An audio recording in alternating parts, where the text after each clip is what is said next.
So this is the organisation, the Institute for Statecraft. This is their website. Go and have a look at it if you're interested. But we were interested in the sort of legal entity itself and how they were set up and so on. So here is the record for Companies House for the Institute for Statecraft.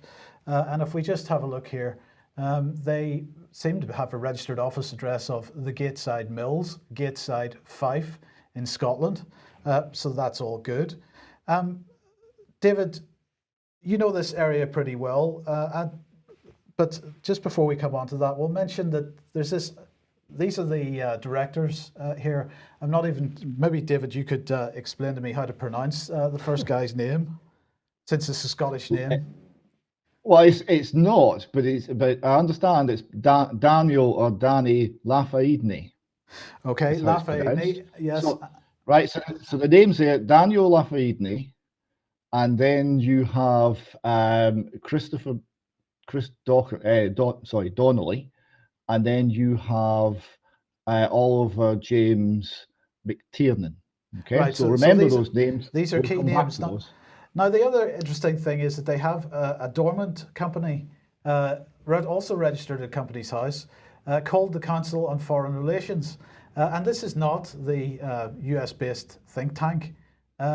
It seems to be something else. Now, as I say, it's a dormant company. It apparently doesn't trade at this point. There's some speculation that perhaps what they're intending to do, or what they were intending to do in the future, was to use this to pay people through, and therefore on people's bank statements it would appear to be coming from the Council of Foreign Relations. But with no particular reason to know what this company was set up for. And again, it has the same registered office address, Gateside Mills, Gateside, Fife. Well, it seems to have more or less the same directors, David. Yes, again, you've got Daniel Lafaidney, you've got Christopher Nigel Donnelly, and you've got another Lafaidney, Jean Lewis. He's a financier. And again, Oliver James McTiernan. So yes, the same team, Gateside Mills, once again. Okay, well, let's move on, because the last week when I looked at this, they had not published any financial statement for this year, or for up until 2017. This is the latest financial statement. And the first thing to note here is that we have a registered charity number and a registered company number, and these both begin with SC, because of course the company and the charity are registered in Scotland. And if we look on the next page of the financial statement, we find that their registered office is labelled as Gateside Mills, Gateside, Cooper, Fife. So again, there can be no doubt about this. This is not a case of just being a bit tardy in their filing of keeping their records up to date, because this is a brand new document that's been posted on the Companies House website in the last month or so. So anyway, we know that it's a registered charity. So here's the Scottish Charity Regulator website and the charity details. And again, we find the same address there, no problem. But we have a bit of a problem with this address, David.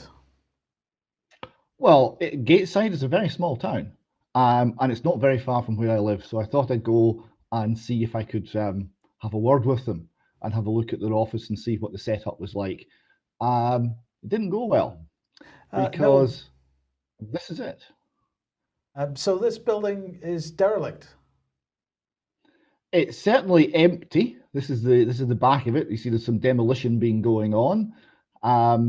Derelict, semi-derelict, certainly empty, not in use at the moment. Nobody there, all locked up in darkness. And that is Gateside Mills. That is where the Council on Foreign Relations and the Institute for Statecraft have their registered office. It was a little bit of a surprise. So this is very strange. I wonder what the consequences are for companies that are putting false information on documents that they submit to Companies House, and to the charity regulator for that matter.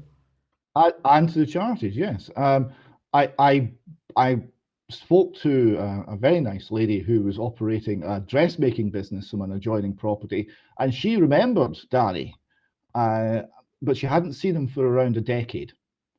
So he used to operate a business from that building around 10 years ago, but he hasn't been back since.